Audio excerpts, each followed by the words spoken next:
Yo, yo, yo, welcome back to another episode of On the Spot Sports. And before we get to our guest today, we have a big shout out for Living Sisu. Living Sisu is a platform and app that wants to give you all the tools to have success in your sport. Their main objective is to activate your lifestyle. So it's for active people. Enjoy discounts at companies like BioSteel, 30% off, Body Logics, the Goalie Guild, all his books are discounted. Roan, Lululemon for men, 20% off, online stretching programs with Eccentrics, 1 full month free. They got super silent massage guns, 20% off those. And it's a great quality. It's way less expensive than a Theragun, and it's great quality. So there's so many more discounts that you guys will need to just become a member to see. So they want to provide you with anything you need for success. So come join the community. I'm a part of it. A bunch of other athletes are a part of it. So it's free to join. It takes 20 seconds to get exclusive offers to your sport, and it's definitely worth it. So do us a huge favor and go sign up for Living Sisu's membership. It's free, takes 20 seconds. So go do it, and we'll see you there. Living Sisu is a great company. We know one of the co-founders, Zach Fricali. He's a great guy. He's the co-founder. He does a lot of live streams on Instagram at Living Sisu, and with a bunch of elite athletes, and you learn a lot from like the athletes' determination, their resiliency, everything to what made them become successful. So it's been a great experience so far. So go on. I'm gonna leave the link in the description. So go sign up. Yo, welcome back to another episode of On the Spot Sports. I'm Jack, and in today's episode, we are joined by a very special guest, current professional goaltender LaCouvee. Connor is currently playing overseas in Slovakia for HK Dukla Trencin. He spent time before going overseas in both the AHL for the Laval Rocket and the Utica Comets, as well as the ECHL for the Maine Mariners. Connor also played 3 years at Boston University and 1 year with Minnesota State University Mankato. Welcome to the show, Connor LaCouvee. Thanks, Jack. Thanks for having me. Yeah, so how have you been? Like, I know you just recently traveled to Slovakia to play hockey. So how's that going for you? Yeah, it's been a bit of an adjustment period. Really excited to be here and to start playing again. I was I think everyone a lot of my friends, they're having a hard time kind of just sitting at home waiting for the season. Is it happening? When's it happening? So being in an area where I'm playing games and practicing and kind of getting a routine, that's awesome. Really excited for that again. Yeah, so like how is COVID down there and everything? Like do you guys have any restrictions or anything like that in the building? Yeah. To be honest, I'm not sure the exact numbers in Slovakia, but I know in our town, it's pretty regulations are pretty strict. I think they're just imposing some new sanctions on Saturday or Monday. So it's gonna be like a big lockdown, I guess, for like 2-3 weeks. So no real outdoor gatherings, no malls are open, or there's already no indoor eating or anything. Like you can go in, you can order, but you can't sit down. But I think pretty much the only thing that's going to be open is like the grocery store for essentials. So I mean, you Oh, have to wear a mask pretty much everywhere. It's even suggested you wear a mask outside in a like public setting. So walking through kind of city square or anything. yeah, that's crazy. It's kind of like how it is here in the States in Illinois. So it's kind of like the same thing. Do you guys have fans at all or no fans at No all? fans, no. How's that experience with no fans? It's man, well, it sucks not to have the fans. Obviously, that's a pretty cool component. From my understanding, Trencin has the best fans in the league. Fan base.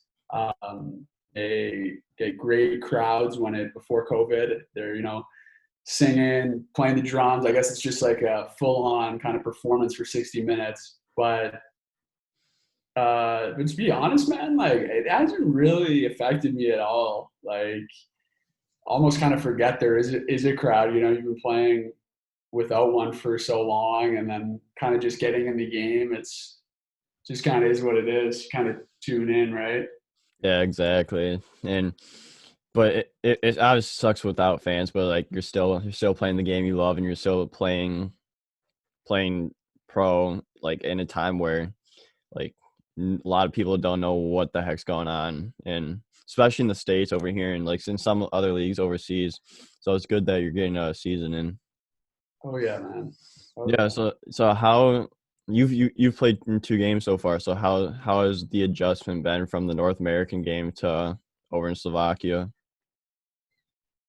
I'm still trying to figure that out, man. Honestly, I've had a couple people ask me about that. My one of my teammates from school, Patrick Curry, he just got loaned out to one of the teams here, and he was kind of talking to me about that. He's an Illinois boy, He actually, by the is. way. Maybe have him Yeah, on later. yeah, Uh, I'd love that. yeah, um, yeah. I'm still kind of figuring it out. Like, I feel sometimes you're almost like less impacted as a goalie because your goal is just to stop the puck. You know, you know what I mean. So sometimes, obviously, like some guys not speaking English, so just trying to communicate with your defenseman. But I mean, for the most part, like like a lot of the guys speak English, and like kind of the commands we have for playing the puck are relatively simple. So that hasn't really been an adjustment. Not having the trapezoid is phenomenal. I love that. I've been just trying to skate out of my net and play the puck as much as I can. That's been a lot of fun. That's been super exciting for me. Um, I would say the play is definitely pretty skilled. It's a lot more like little kind of like area passes where guys like skate onto it. There are it's on the bigger ice, so there are some like little pockets where guys can kind of get lost. I'd say it's definitely less systematic than like the AHL. I feel there's like a lot of times guys will try and beat defensemen like one on one. I feel like that happens a bit more here. We've got a younger team too, so like it's tough for me to gauge whether it's like maybe a bit of like just like just kind of like a young team and some of the I don't want to say mistakes, but just some of the kind of the tendencies is a bit different. But yeah, it's pretty solid league. I mean, I think I'll have a better understanding of like where I'd rank it once I get some more games and kind of play more and more. You know. Yeah, exactly. And I bet having the trap is always really fun not to have, and just you can just play the puck whenever you want, no matter where it is, and you don't have to worry about taking a delay of game penalty if you go into the trapezoid. Oh yeah, man, it's nice. Yeah, so like, do you have any expectations, or did you have any expectations going into this season, or are you just letting it go on the fly since it's a new place, new team, new everything? I guess expectations for this season. So I was originally signed in Hartford, the Wolfpack, on a two-way HL ECHL deal there, just because of like the craziness of the scenario. Like it's kind of so my team. I should have kind of explained this part. My team in the coast, who had my ECHL rights, was the Maine Mariners. So that whole Northeastern division isn't playing. Oh yeah, So basically, I didn't have like an affiliate team to play before like BHL would start up, and I guess they made a ruling that PHP made a ruling that like AHL teams are allowed to terminate like unilaterally terminate two-way contracts. So like yeah, they basically Hartford terminated my contract, terminated Ryan Culkin's. Like pretty much the Rangers didn't authorize anyone in the coast just to start because the coast is playing right now. So once that happened, I didn't really want to wait till like February 5th or whenever the season is supposed to start in the American League. So just kind of luckily had a couple opportunities in Europe. We thought this was a good idea here in Trencin. It's a great city, kind of rich history. Yeah, yeah, for sure. And then you got an opportunity to play in Slovakia now, so that's at least good. So yeah, at least you got an opportunity to play in Slovakia and actually get things going, even though like you had no idea like after your contract was terminated what you were doing. So that's at least good that you're able to get that in. Yeah, man. I think to be honest, like one of my goals here, it sounds almost a bit counterintuitive and kind of funny, is to not take it so serious. Really, I think I kind of have a tendency to um, take things too serious. Bit of OCD in the sense that I try and sometimes like try and work the sport. You know what I mean? You can't really. I have a tendency to like maybe like fight the puck a bit and be like almost over moving, and I just kind of want to try and enjoy this as much as I can. Take it obviously as my job still as a pro, still trying to get better every day, but not really sweat the small stuff. Not really get too upset or too fixated on maybe not having the right nutrition or not having the right like sleep patterns, or maybe the gear doesn't come in. Like I just kind of battle, really, like be happy with what I have, be happy with my teammates, be a great teammate, always work hard, but not get too worried about like, oh, I need to play well tonight. I need to be the starting goalie. I don't want to place any of these kind of internal pressures or internal stressors on myself that I have previously done in the past. Yeah, so just keep everything simple and just just hopefully just do what you did and just keep it simple. Yeah, exactly, man.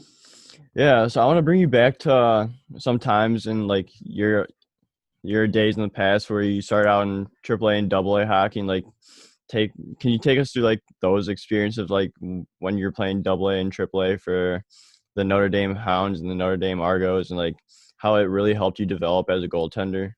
Yeah. Um, so I first went to Notre Dame when I was grade 10, so sophomore in high school. Notre Dame is I guess for people that don't know, is a prep school, kind of a hockey school in pretty much the middle of nowhere, Saskatchewan. So there's about like 300 kids at the school, population of about like 400. Um, but going there was awesome. It was definitely like a wake up call and like eye opening to see kind of the level of talent and how good the players were at that age. I mean, prior to that, I just played like for my association on Vancouver Island, which is like not a very high level of hockey at all. So it was great to get out there and just see the level of some of the players. And yeah, I just tried to work as hard as I could. And luckily, I got on a pretty solid AA team my first year. A big factor with the Saskatchewan leagues is the amount of games they play. So I think like midget AA, like yeah, I think that's what it would call midget AA. We were maybe playing like 40, 50 games. So back home on the island, I think it was maybe like 20. So I was getting, twice, 2.5 times the amount of Yeah. games. I played a lot that year as well. And it's just like, yeah, fun to develop, fun to play, like more games, higher competition. You kind of just like, if you're working hard and having fun, you just adapt and kind of get better. And then the same thing happened with the Argos. I think, we played even more games, maybe 50 or so a lot more games, and it's like increase in skill level. And if, like I said before, I think if you're working hard, you have some good coaching, if you're having fun, like you're going to develop and going to get better if you have the right amount of practice, right amount of games. So Notre Dame did a phenomenal job. They had a great weight room, great they had like hockey as a class, like it counted as our PE class. So just great integration of like sports and academics. Yeah, that's awesome that like you had a good time in Notre Dame. So then you began your junior career with the Notre Dame Hounds in the SJHL, where you played a game, and then the same thing for the Victoria Cougars before you went to the BCHL. So like, what was your experience when you first started playing juniors, and the things you had to learn if you're gonna go up the ranks? Yeah. So I've just played like one game, I think, and I got put into a game relief effort playing juniors out in Saskatchewan. Absolutely lit off that game. We were getting smoked. I think 4-0 in the first. Got put in. Played the rest of the game, but let up a couple for sure. Um, yeah. Then I had a little stint with Victoria there before getting called up to BCHL. What did I learn from that? I think I think it's always eye opening. Like every level you go up, like the amount of good players there are, and like how hard you need to work and how good you need to be at that level. Like I mean, every kind of step of the way, it's like you realize that like like, the better, the higher the skill level, the more you progress, like the better and better the players get. And it becomes so like close in that difference, right? Like Yeah. as a goalie, maybe in Bantam and midget, like you're stopping like 50, 60, 70 pucks more than your other goalie in like practice, or, in games you have, your save percentage is 0.2, 0.3, 0.4 points higher than him. But as you start getting into like the higher levels and the junior ranks, you realize like how good the level of play is, how consistent you need to be, and just like, yeah, I think that's just kind of like eye opening. Like, oh, okay, I can't just like work hard one practice a week and like expect to have a good game. Like, I need to be good each and every day to have a good game. And like, yeah, Yeah, it's all about that consistency and just putting in the work every day you go to practice if you want to have a good game in the week. But of course, you're gonna have some losses with that. But like at least you're still working and you're learning every step of the way. totally, man. Yeah. So then you went up to the BCHL for the Cowichan Valley Capitals, where you played 20 games. So like it seemed like the team was struggling a bit. So, like, what was that year like for you in trying to figure out how to win in a very good BCHL league? Oh yeah, that year was tough. That year was tough. We were the worst team in the league. Luckily, like I got on the team because we were a bad team. Like they replaced one of the other goalies. Just kind of worked my way there. Um, as a goalie, it's not always a bad thing to be on a bad team, though. Like I got a lot of shots. We kind of got shelled a lot of the games, but it's frustrating, but it's fun to try and keep your team in when you're getting 30, 40, 50 shots a game. So that was like good challenge for myself. But that's tough to stay consistent with that, to stay mentally in it, when you are facing that many shots and getting a lot of losses. Um, that year was, again, I've said the word eye opening, but pretty eye opening. Again, like um, our assistant coach got fired, our head coach got fired, our like GM got fired, like the owner sold the team, like at the end of the year, like just like two or three new coaches, like a new GM. It was just like an introduction to like junior hockey, which you know pro in a lot of regards. It's just like, whoa, what is going on here? There's so many like moving variables here. Yeah, for sure. It's like the same thing with my team last year. Like we were like terrible. We'd get shelled 6-0, 8-0. 4 Yeah. nothing, and like it was not a good year for us. But like this year we moved up a league, and we have the same guys and everything, and we're only losing by like 1 goal, 2 goals a game, and we've gotten more wins than we did last year already. So there's that, and it's getting better. So, and you definitely do learn a lot from losing teams and just learning how to control your emotions and everything, and just trying to do whatever you can to get your team to win. So like, what was your mindset like in that year when you were losing games? Like, I bet it got really hard on the mindset and just how you thought the games. Like, what would you do to simplify everything and just keep a positive mindset? Yeah, I think it's pretty it's pretty young still at that time. I mean, obviously, if I could go back, I would change a lot of things.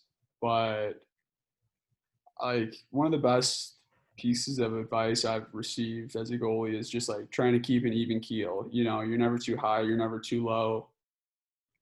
You know, you're never as good as you think you are, you're never as bad as you think you are. You know, you watch the film, you might have had 50 saves in a game, 1-2-1, but you know, you could watch that film and you could nitpick some stuff and you could figure out some ways where you weren't good.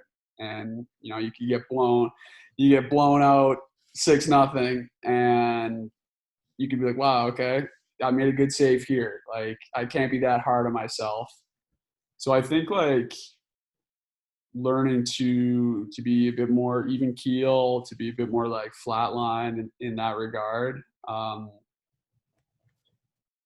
Trying to take away like little successes. You know what I mean? Like if you're losing a lot, you know, you can reflect on some good points of the game. Like, okay, made a big save here, made a big save there, like played the puck well here. I thought I had good rebound control.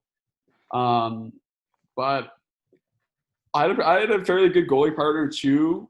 He had a good mindset. Like he was a hard worker too. So like we tried to get on the ice like a couple times extra in the morning and like just tried to do like some goalie drills and just kind of like try to improve and try to have fun with it. You know what I mean? Like it's never fun losing, but like if you're improving and you can steal a couple wins for your team, like that's always awesome, right? Yeah, that's all that really matters when you steal those wins away, and even if it's a few wins, that you're getting wins and you're helping the team in some way, and Yeah. then you're making yourself better too from all the drills you're doing before practice and all that, and just just going back to the even keel thing. Like, I've definitely learned that too. Just you cannot like get so emotional. Like, you just have to stay like that middle ground, and you can't get too high or too low from that. And just because when you do, like, shit goes wrong. That's Oh yeah. you just Oh yeah, There's man. no avoiding that.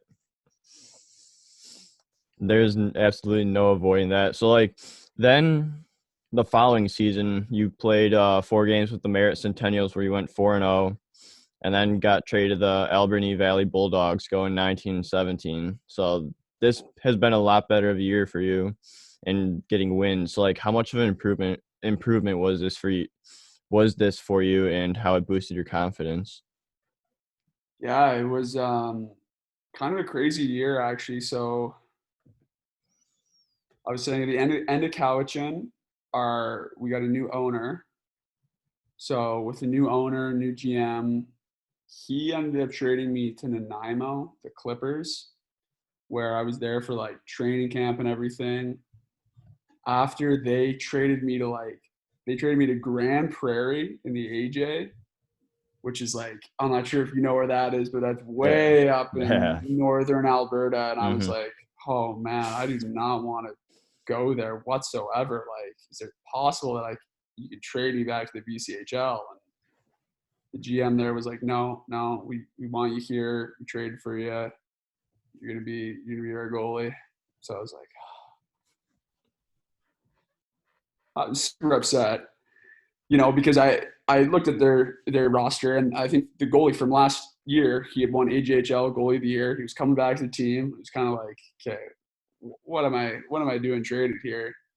So I get up there, drive myself.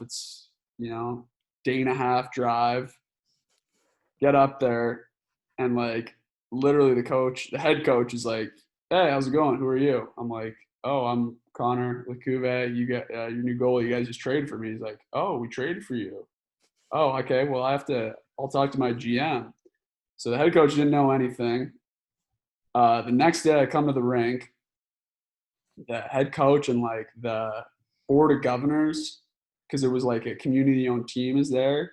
They have a big meeting with the team. They're like, "Hey, so guys, we had to release the GM last night. Like, he's been having like this was like an alcoholic or something." And Oh, I mean, maybe I should say that, but I mean, there were some problems, and they're just kind of like, yeah, like yeah, they told this whole spiel. The GM's gone, so I'm like to the coach. I'm like, "What is going on here, man?" He's like, "Hey, like, listen, I had no clue you're coming. Like, we'll help you try and get back to the BCHL."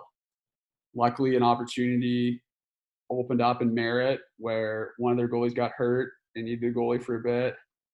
Went there, played well, and then once he healed up, they traded me to Alberni. And again, when I got to Alberni, we were the worst team in the league. I think our record is maybe like, oh, it was bad, like 4-17 something. Um, Definitely took a couple lumps to start the season off there, but after a while, started playing well. We had a great goalie coach there, really helped me out, and just started kind of getting wins, building that confidence, being a bit more confident, kind of, yeah, just developing, kind of focusing on some things that I need to work on. And yeah, it was pretty cool. We ended up making playoffs. We ended up fortunately losing to the best team, like one of the best teams, Victoria Grizzlies, game 7, like double overtime. But ooh. yeah, it was solid season. It was awesome. Yeah. So what was that game 7 like when you went to overtimes and just everything that goes around with playoff hockey and just how much fun it is overall? Yeah, man, that's still a bitter loss. Honestly, I think we were up like maybe 3-1 in the series, or yeah, 3-1 in the series, I think, and they came back, tied at 3-3, and then we were literally up 4-1 in that game with like 10 minutes left, and they scored like 3 goals, obviously, Oh. and then scored in double OT. Yeah, it was brutal. Yeah, that just seems like it was brutal and just but like going back to like confidence really is a huge part of being a good goaltender, especially like when things are aren't going right and you have that confidence still, like it could definitely turn your team around, especially when your team notices how confident you are.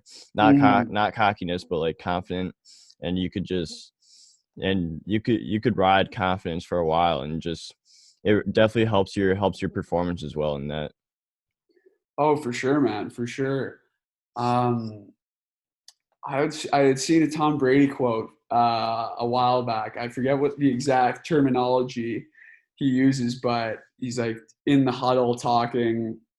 It's a video of like him in the huddle, but it's a voiceover himself and saying that like if you as a quarterback don't have confidence in yourself, how the hell do you think any of your teammates are going to have confidence in you to pass them the ball? And like I really like that quote as like a analogy to goaltending, because like if you don't have any confidence in yourself, like how are your teammates going to be confident in playing in front of you? Like how are they going to react when a goal gets scored, or like if you give up a tough rebound, or you're not on your game?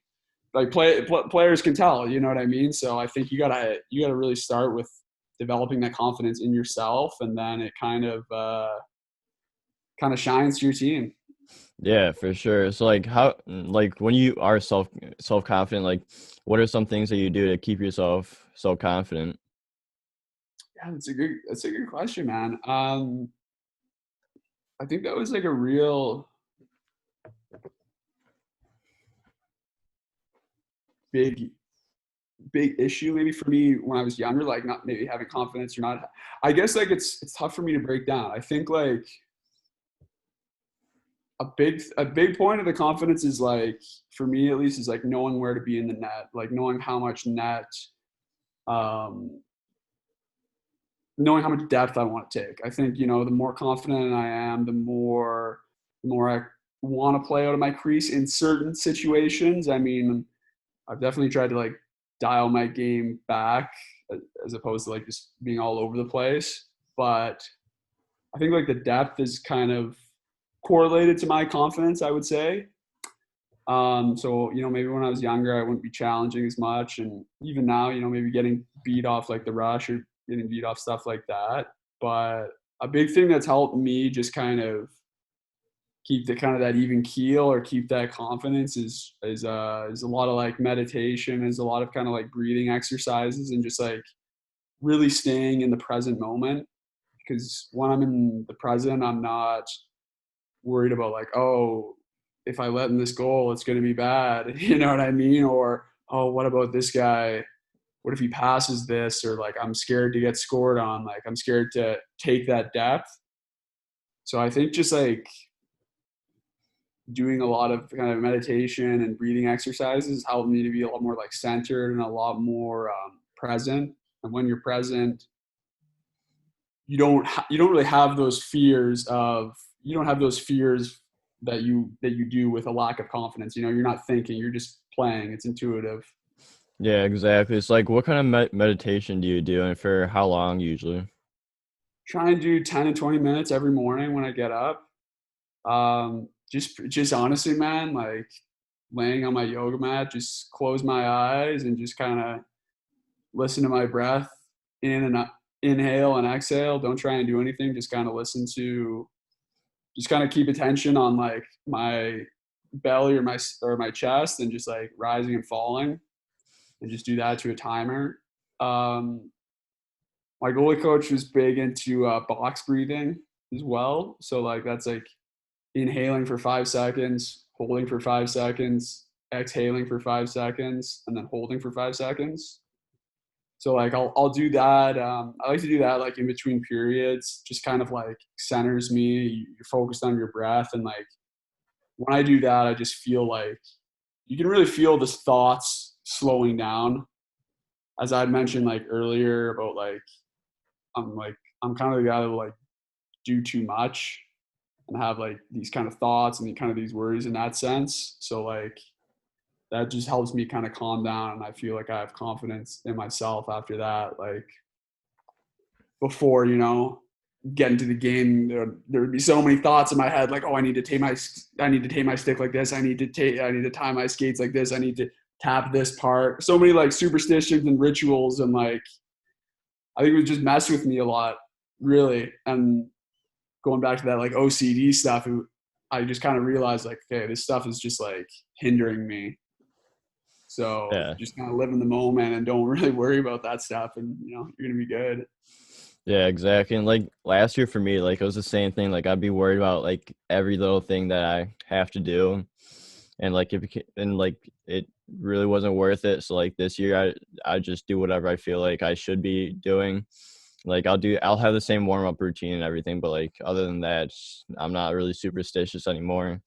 And it really does help your game and help your mind settle down and not overthink a lot of what like overthink before the game or even during the game. Just have that presence of just stay in the moment. It really does help for sure.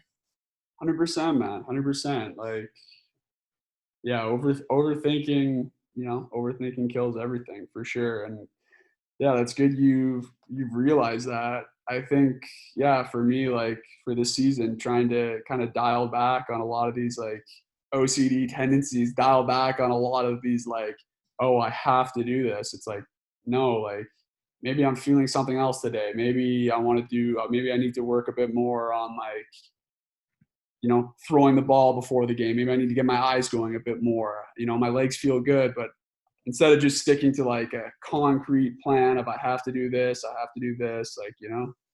Yeah, exactly. So then you went into after your junior year, after your junior season, you went to play college hockey, and your college hockey you began college hockey with Boston University, where you played 3 years there. before you went on to Minnesota State University Mankato. So, what was your experience with both those schools and both those experiences in college hockey? Oh, it was incredible, man. Both are phenomenal schools. Um, Kind of complete 180 from each other. I mean, Boston is a city school. We lived right on campus. We had a whole bunch of younger, kind of true freshmen.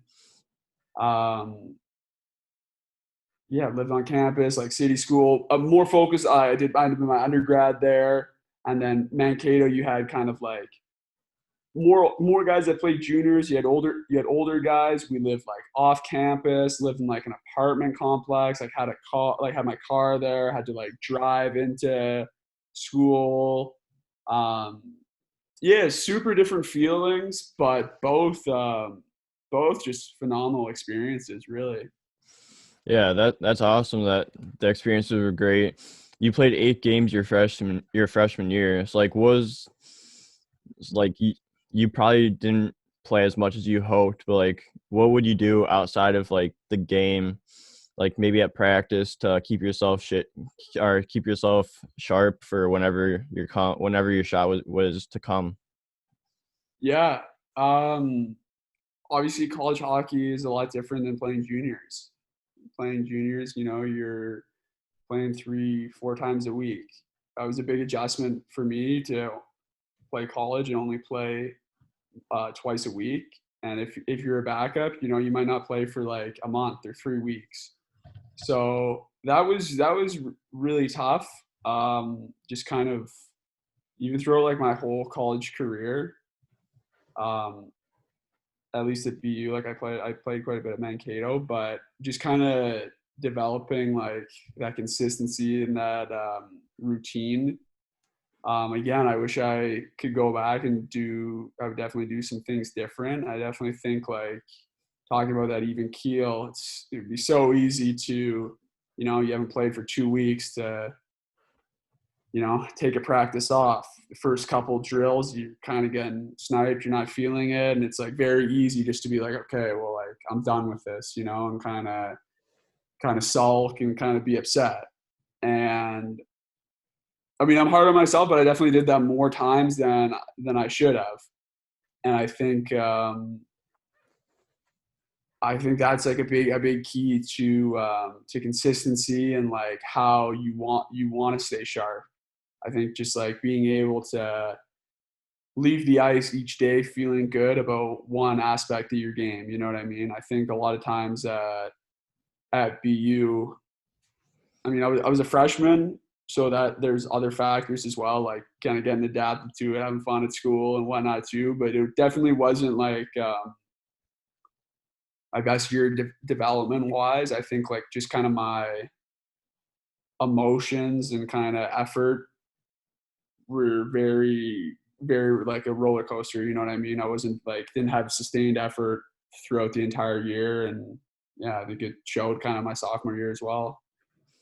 Yeah, so but then your senior year, you went to Minnesota State University Mankato, and you put up your best year in college hockey from a numbers standpoint. So how fun was that year for you? And because I think you went 23-16 that year. So how fun was it to play a lot of games as well as get some wins too? Yeah, it was a blast. Great group of guys, great coaching staff. The goalie coach at Mankato is phenomenal. Brendan Pottersay, still work with him in the summer. He's a phenomenal goalie coach. Learned so much from him. Still learning so much from him.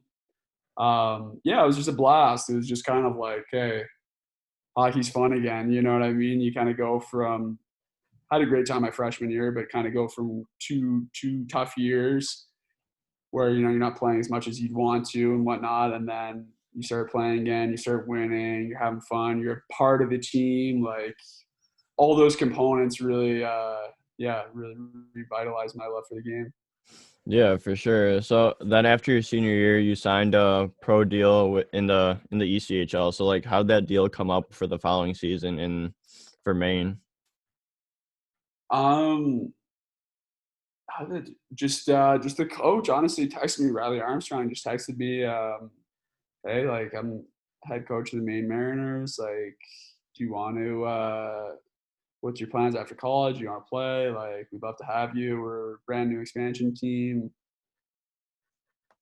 That's awesome that like that happened. Then that season you played in 20 ECHL games and 17 AHL games your rookie season with both with the Maine Mariners, Utica Comets, and the Laval Rocket. So I would say that's a pretty successful first year. It's like what was that first year of pro hockey like for you, and just be going up and down from the ECHL to the AHL? Yeah, it was great, man. It was another really cool experience. Maine's a great spot. Laval's a great spot. I was in Utica for like a month and a half. Another solid spot. Um, kind of the travel of going up and down that can get a bit annoying. I mean, especially just, but it's part of pro hockey. You know what I mean? That can kind of get annoying driving, kind of uprooting your life and moving from various place to place and not knowing what to bring and yada yada yada, all that stuff. So I think that just kind of helps to build a bit of adaptability, a bit of resilience. Kind of again talking about the superstitions and kind of stuff like that. I think it forces you to rely less on that stuff because you know you might go to a new team where they don't have this or they don't have a certain thing and you can't do your pregame ritual or you can't do your pre-practice ritual. So yeah, just kind of I think help builds that adaptability and kind of like roundedness as a person and an athlete. Yeah, absolutely. It's like as a pro hockey player, you deal with a lot of like ups and downs throughout the season. So how do you overcome the downsides of it and like help yourself learn from those experiences? Yeah, to be honest, man, I think the biggest thing, I mean, the biggest thing for me is having a hobby, being able to do stuff away from the rink, play some video games, talk to some friends, go out and see the city, see the location that I'm at, just really be able to distance myself from the game. Because I think for me personally, like once if I don't have stuff like that, I'm like I'm in my apartment, just like sitting at a desk on my computer thinking about like, oh, like why didn't I why didn't I save this puck in practice? Or like why didn't I like was I trying my hardest in like at this point in practice? And it's just like, all right, man, just literally chill out. Like you worked hard, you had fun, like that's all it is. It's not deeper than that, you know what I mean? Yeah. But being able to like enjoy other things in life is you know, is I would say is equally as important as the hockey thing. Like every time I every time I like focus 100% on hockey, like I just kind of get burnt out. You know, you stop loving the game, you start like forcing things. You know what I mean? But um, yeah, just with pro being able to develop other hobbies, like I love to cook, just kind of get lost in that, and then you know you reset your mind. You show up to the rink the next day. You're like, oh, you know, I had a great day yesterday. Like, oh wow, like I totally forgot I had a bad game or I had a shitty practice. Like I'm here. I'm just gonna work as hard as I can. You're not really dwelling on anything. So I think that's for me. Like, just any advice to younger players, like make sure you have some, you know, good hobbies or some good outlets of steam. Yeah, exactly. I think that's a great point because a lot of people just focus on hockey just strictly and just don't do anything outside of that. But I think it's really good to have like the other stuff outside of the game, especially when like things aren't going right for you and you could have those things to fall back on, just help your mind get out of like whatever you're going through, whatever you're struggling with at in the game. And then when it comes to actually playing the game, just be in the present, be in the moment there. And then when you leave, just do whatever hobbies you have and just enjoy yourself and just enjoy doing what you're doing. Oh, exactly, man. I mean, I've I have the coolest job in the world, honestly. Like, I remember thinking about it, like it really hit me over kind of the peak quarantine when my season ended in Maine this year, and I got to go home. And I was home for like a month, 2 months, and I really realized, like, wow, all my buddies work. They work the full year. They don't have any summers off. They're like, now they're working from home. They're like, a lot of them are in jobs they maybe don't like. They're craving the weekend. They, party it up on the weekend and then go back to something that like they don't like, but they need to for money. And I was kind of like, wow, this is eye opening. Like, I got to play a game. I got to get paid to do this. Like, enjoy it, man. Like, just after practice, go ahead and do whatever you want. Like, enjoy it. You work for the day. That's it. Like, don't overcomplicate it. And like, that's a huge kind of development for me, or something that I really want to focus on as much Yeah, as you like, can't focus on it too, if that makes any yeah, sense. Yeah. yeah, exactly. And I want to bring you back to when you first got your AHL call up, and it's like, what was that feeling getting that first AHL call up, and then later, and a few games later, getting your first AHL win? Yeah, it was super exciting, man. It was super exciting. Got called up to Utica first. They're the farm team for the Canucks. So I mean, I'm a West Coast boy, Canucks fan. So it was pretty cool to be like in that organization. Um, yeah, it was just awesome, man. I mean, it's tough to really say. It's just a super cool experience. Like, I'm very happy to have done that. I'm very proud to have played there and won there and performed well. Yeah, that's awesome. So then last season you played for the Maine Mariners again, and you were there for the whole year, and you went 20-13-3. So like, what was this season like for you, and getting more and more comfortable with the pro game since it was your second pro season? Yeah.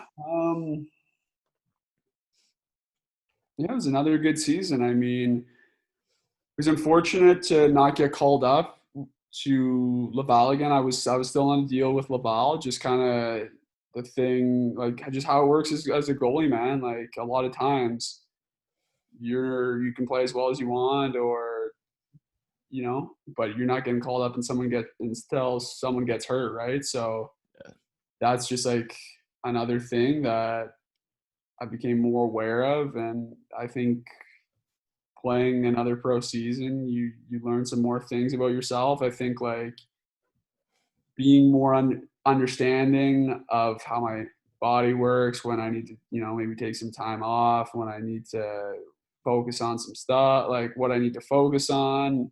Um, yeah, I'm trying to think of anything like in particular, really, but I mean, I have pretty good habits. I like pretty good habits ever since I've been playing, like kind of like off ice habits. So I mean, nothing really like changing in that regard too much.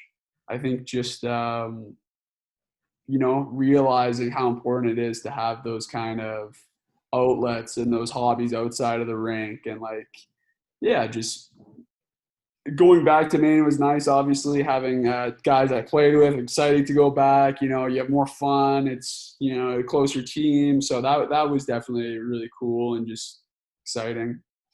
Yeah, so how important is it to create good habits as a goaltender, and just and go with your habits throughout the year and just stay with them?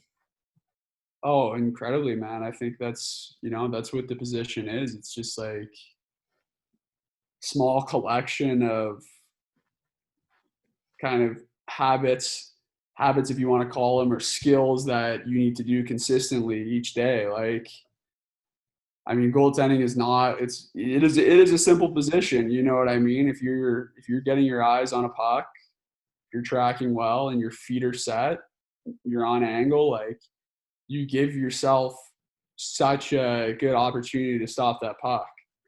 And I mean, just like every day, being able to make sure you're getting your eyes on the puck,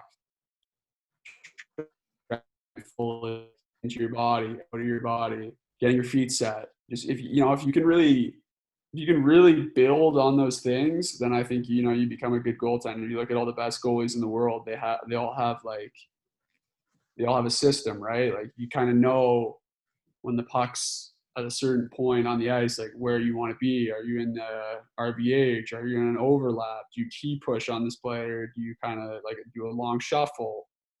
So I think just being able to figure out what works for you and then kind of like sticking to it and yeah, and continuing to build it each day.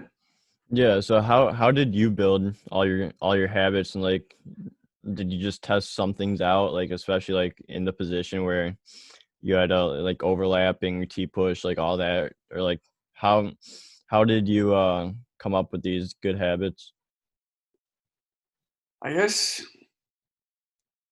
kind of had to develop them, like kind of had to experience them for myself. You know what I mean? I had to experience like what I like, what I dislike. Like, do I feel more comfortable in this position? Do I give up more net in this position? You know, I think a lot of it is like refining, and you're never, you know, you're always growing, you're always developing. You never have like strict habits, like your strict like system. But once you kind of find something that works well for you, I think it's a good idea to kind of keep consistent with that. So I think just getting some experience, working with like my goalie coaches, getting that kind of comfortability in certain positions, certain movements, and then like, oh yeah, realizing okay, I can do this well. I have confidence here. Like I like to do this. It's yeah. Yeah, 100% there. And I have a few more questions for you. So, like, what were some of the events leading up to like the ECHL canceling the season with due to COVID-19 last season? Like, were you guys like on a road trip? Did you guys play without fans for a game, or like what was the events leading up to all that? Yeah, it was kind of a wild time, man.